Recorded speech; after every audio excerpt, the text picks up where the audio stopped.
Akhirnya, mereka tiba di sana dalam waktu yang sudah diperkirakan. Miss Alexander tinggal di sebuah rumah besar berwarna kuning di Teluk White Sand, dan dia menyambut di pintu dengan campuran rasa terkejut dan sambutan hangat di wajahnya yang ramah. "Halo, halo," dia berkata. "Kalian adalah orang-orang terakhir yang ingin kutemui hari ini. Tapi aku benar-benar senang bertemu kalian. Apakah kau akan memasukkan kuda? Dan apa kabarmu, Anne?" "Aku baik-baik saja, seperti yang diharapkan. Terima kasih," sahut Anne tanpa senyuman. Tampaknya malapetaka akan segera menimpanya. "Kupikir kami akan tinggal sebentar untuk mengistirahatkan kuda," kata Marilla. "Tapi aku berjanji kepada Matthew akan pulang cepat. Sebetulnya, Miss Alexander, ada satu kesalahan aneh entah di sebelah mana, dan aku datang untuk menyelidiki bagaimana kesalahan itu bisa terjadi. Kami, Matthew dan aku, mengirim pesan bagimu untuk membawa seorang anak lelaki dari panti asuhan. Kami mengatakan kepada abangmu, Robert, untuk mengatakan bahwa kami menginginkan seorang anak lelaki berusia 10 hingga 11 tahun. "Marilla, kau tidak mengatakannya begitu," Miss Alexander berkata dengan khawatir.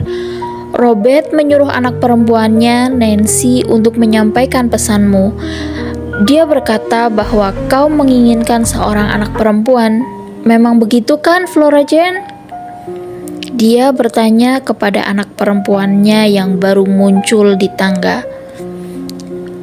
"Memang begitu, Miss Cuthbert," jawab Flora Jane meyakinkan dengan jujur. "Aku benar-benar minta maaf," kata Miss Alexander.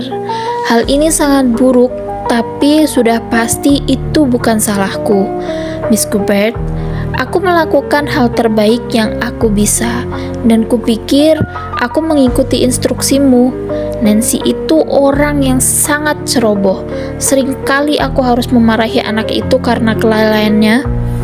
"Itu adalah kesalahan kami sendiri," kata Marilla dengan penuh kepasrahan. "Seharusnya kami mengatakan langsung kepadamu dan tidak menitipkan pesan penting untuk disampaikan secara lisan. Bagaimanapun, kesalahan sudah terjadi, dan satu-satunya hal yang harus dilakukan adalah membetulkannya. Apakah kita bisa mengirimkan anak ini kembali ke panti asuhan? Kupikir mereka akan menerimanya kembali. Bukankah begitu?" "Kupikir begitu," jawab Miss Alexander dengan penuh pertimbangan. "Tapi kupikir tidak perlu mengirimnya kembali. Kemarin, Miss Peter Blewett mengunjungiku dan dia berkata kepadaku bahwa dia sangat berharap aku bisa mengirimkan seorang gadis kecil untuk membantunya. Miss Peter memiliki keluarga besar dan dia kesulitan untuk mencari bantuan. Anne sudah pasti sangat tepat untuk itu. Tampaknya ini adalah suatu kebetulan." Marilla tidak menganggap kebetulan merupakan sesuatu yang tepat dalam hal ini. Ada sebuah kesempatan bagus yang tidak disangka-sangka untuk melepaskan anak yatim piatu yang tidak diinginkan itu dari tangannya. Tetapi dia tidak merasa senang dengan alasan itu. Dia hanya mengetahui sekilas bahwa Miss Peter Blewett adalah perempuan mungil yang berwajah menakutkan tanpa seons pun daging berlebih yang menempel di tulangnya. Tetapi Marilla telah mendengar berita tentangnya. Seorang pekerja dan pengemudi yang ceroboh. Itu yang dikatakan tentang Miss Peter dan para gadis pembantu rumah tangga yang telah berhenti bekerja kepadanya melaporkan kisah-kisah mengerikan tentang tabiat buruk dan sifat pelitnya. Anak-anaknya kurang ajar dan senang bertengkar. Marilla merasakan suatu kekhawatiran ketika berpikir untuk menyerahkan Anne ke tangan lain dengan sifat seperti itu. "Baiklah, aku akan masuk dan membicarakan hal ini lebih lanjut," kata Marilla. "Dan Miss Peter datang pada menit-menit penuh berkah ini," seru Miss Alexander, menuntun tamu-tamunya melewati lorong ke ruang duduk. Di sana, hawa yang sangat dingin menerpa mereka, bagaikan udara telah ditahan begitu lama oleh sebuah tirai hijau gelap, sehingga semua partikel hawa panas tidak pernah ada di sana. "Sungguh beruntung kita bisa langsung membereskan masalah ini. Silahkan duduk di kursi berlengan ini, Miss Cuthbert. Anne, kau duduk di sini, di bangku ini, dan jangan banyak bergerak. Berikan topimu kepadaku. Flora Jane, keluarlah dan jarang air di teko. Selamat sore, Miss Perwet. Kami baru saja mengatakan betapa beruntungnya Anda karena hal ini terjadi. Aku akan memperkenalkan dua wanita ini. Miss Perwet, ini Miss Cuthbert. Maaf, aku permisi sebentar. Aku lupa mengatakan kepada Flora Jane untuk mengeluarkan roti dari oven." Miss Alexander berlalu setelah menarik tirai hingga terbuka. Anne duduk sambil di atas bangku. Dengan kedua tangan saling menggenggam erat di pangkuannya, menatap Miss Perwet dengan sangat tertarik. Apakah dia akan diberikan ke dalam pengasuhan perempuan berwajah dan bermata tajam ini? Dia merasakan kerongkongannya tercekat dan matanya perih tiba-tiba. Dia mulai khawatir tidak bisa menahan air mata ketika Miss Alexander kembali dengan wajah merona dan tersenyum lebar. Perempuan baik itu merasa mampu untuk mengatasi setiap masalah fisik, mental, maupun spiritual dengan pemikiran matang dan menemukan jalan keluarnya. "Tampaknya ada kesalahan dengan gadis kecil ini, Miss Perwet," dia berkata. "Aku mendengar kesan bahwa Mr. dan Miss Cuthbert ingin mengadopsi seorang gadis kecil. Aku juga merasa yakin dengan hal itu. Tapi tampaknya mereka menginginkan seorang anak lelaki.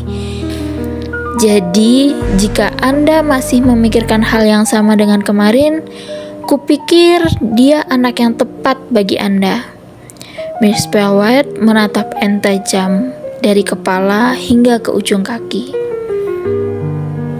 "Berapa usiamu? Dan siapa namamu?" dia bertanya.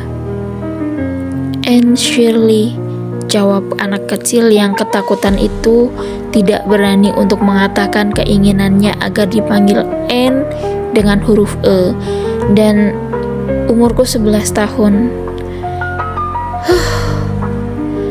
Kau tidak tampak seperti berusia 11 tahun, tapi kau tampaknya kecil-kecil cabai rawit. Aku tidak yakin, tapi orang seperti ini yang paling tepat untukku. Yah, jika aku mengambilmu, kau harus menjadi seorang gadis yang baik.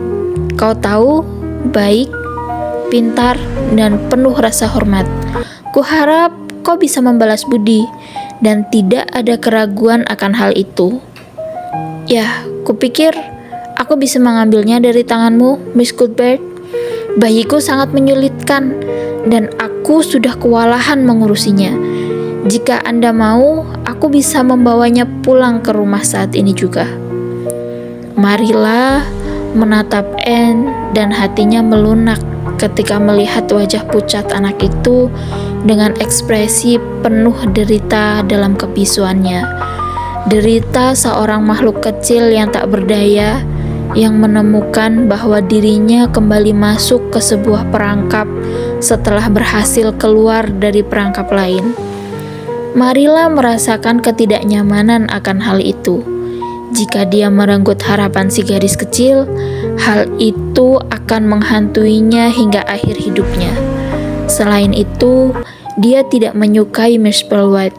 Tak mungkin untuk memberikan seorang anak sensitif dan berimajinasi tinggi kepada seorang perempuan seperti itu. Tidak, dia tidak bisa mempertanggungjawabkan keputusan itu. "Ya, aku tidak yakin," dia berkata perlahan. "Aku tidak mengatakan bahwa aku dan Matthew betul-betul memutuskan bahwa kami tidak akan memeliharanya. Sebenarnya, aku akan mengatakan bahwa Matthew berencana untuk mengasuhnya. Aku hanya kemari untuk mencari tahu bagaimana kesalahan itu bisa terjadi. Kupikir lebih baik aku membawanya pulang ke rumah lagi dan membicarakannya dengan Matthew. Kurasa aku tidak bisa memutuskan apa-apa tanpa berdiskusi dengannya. Jika kami berubah pikiran, tidak ingin mengasuhnya, kami akan mengantarkannya kepada Anda besok malam. Jika tidak, Anda bisa tahu bahwa dia akan tinggal dengan kami. Apakah Anda tidak keberatan, Miss Perlwright?" "Kupikir aku tidak perlu keberatan," sahut Miss Perlwright ketus. Selama Marilla berbicara, sinar matahari seolah-olah terbit di wajah Anne. Awalnya, si putus asa memudar. Kemudian ada seberkas harapan yang samar. Matanya semakin dalam dan berbinar bagaikan bintang fajar. Anak itu mulai berubah, dan sesaat kemudian, ketika Miss Alexander dan Miss Perlwright keluar untuk mengambil resep masakan yang akan dipinjam oleh Miss Perlwright, Anne bangkit dan terbang menyeberangi ruangan, menghampiri Marilla. "Oh, Miss Cuthbert, apakah Anda benar-benar berkata bahwa mungkin Anda mengizinkanku tinggal di Green Gables?" dia bertanya, berbisik tanpa mampu bernafas, seolah suara keras akan menghancurkan kemungkinan yang menyenangkan itu. "Apakah Anda benar-benar mengatakannya? Atau apakah aku hanya berhayal Anda melakukannya?" "Kupikir sebaiknya kau belajar untuk mengendalikan imajinasimu, Anne. Jika kau tidak bisa membedakan mana hal yang nyata dan yang tidak," kata Marilla tegas. "Ya, kau memang mendengar aku mengatakan hal itu, dan tidak lebih. Hal ini belum diputuskan, dan mungkin kami akan memutuskan untuk membiarkan Miss Perlwright mengambilmu. Sudah pasti dia lebih membutuhkanmu daripada aku." "Lebih baik aku kembali ke panti asuhan daripada tinggal bersamanya," kata Anne penuh semangat. "Dia mirip sekali dengan Bor." Marilla menahan senyumnya karena berpikir bahwa perkataan Anne tadi harus diperbaiki. "Seorang gadis kecil sepertimu seharusnya malu untuk berbicara begitu tentang seorang perempuan terhormat dan belum dikenal," dia berkata ketus. "Kembalilah duduk tenang dan tahan lidahmu, dan bersikaplah seperti yang harus dilakukan oleh seorang gadis baik-baik." "Aku akan berusaha melakukan apapun yang Anda inginkan jika Anda ingin memeliharaku," kata Anne kembali ke bangkunya dengan hati-hati. Ketika pada malam harinya mereka tiba kembali di Green Gables, Matthew menyambut mereka di jalan. Dari jauh, Marilla melihatnya mondar-mandir di jalan, dan dia bisa menerka alasannya. Marilla sudah menyangka akan melihat kelegaan di wajah Matthew karena setidaknya Matthew melihat Anne pulang bersamanya. Tetapi dia tidak mengatakan hal-hal yang berhubungan dengan peristiwa tadi kepada Matthew, hingga mereka berdua berada di halaman belakang kandang memerah susu sapi. Saat itu, dia bercerita kepada Matthew dengan jelas tentang sejarah Anne dan hasil pembicaraan dengan Miss Alexander. Aku juga tak akan memberikan seekor anjing yang kusukai kepada wanita pelewet itu, kata Matthew dengan energi yang tidak biasanya dia miliki. Aku juga tidak menyukai gayanya, Marilla mengaku. Tapi hanya itu pilihannya, atau mengambil anak itu, Matthew. Dan karena tampaknya kau menginginkannya, kupikir aku juga bisa. Atau harus bisa menginginkannya. Aku akan mengusahakan beberapa cara hingga aku bisa terbiasa dengannya. Tampaknya ini merupakan tugas serius. Aku tidak pernah membesarkan seorang anak, terutama seorang anak perempuan. Dan aku berani berkata, aku pasti melakukan hal itu dengan kacau, tapi aku akan berusaha sebaik mungkin. Sejauh pertimbanganku, Matthew, dia bisa tinggal di sini. Wajah Matthew yang malu-malu bersinar bahagia. Ya, kupikir kau akan melihat dari sudut pandang yang sama denganku, Marilla. Dia berkata, dia makhluk kecil yang sangat menarik. Lebih baik jika kau mengatakan bahwa dia makhluk kecil yang berguna, tukas Marilla. Tapi aku akan berusaha untuk mengatur agar dia bisa dilatih agar berguna. Dan Matthew, kau tidak boleh ikut campur dalam metode pengasuhanku. Mungkin seorang perawan tua tidak tahu caranya membesarkan anak, tapi kupikir ia lebih tahu daripada seorang perjaka tua. Jadi, kau harus membiarkan aku mengurusnya. Jika aku gagal, itulah saatnya kau yang memegang kendali. Baiklah, Marilla, kau boleh mengasuhnya dengan caramu sendiri, Matthew meyakinkan. Hanya saja, bersikaplah baik dan ramah kepadanya tanpa harus memanjakannya. Kupikir dia bisa kau latih untuk melakukan apa saja jika kau bisa membuatnya mencintaimu. Marilla mendengus, mengekspresikan tanggapannya akan pendapat Matthew tentang hal-hal feminim, dan berjalan keluar menuju gudang penyimpanan susu sambil membawa ember.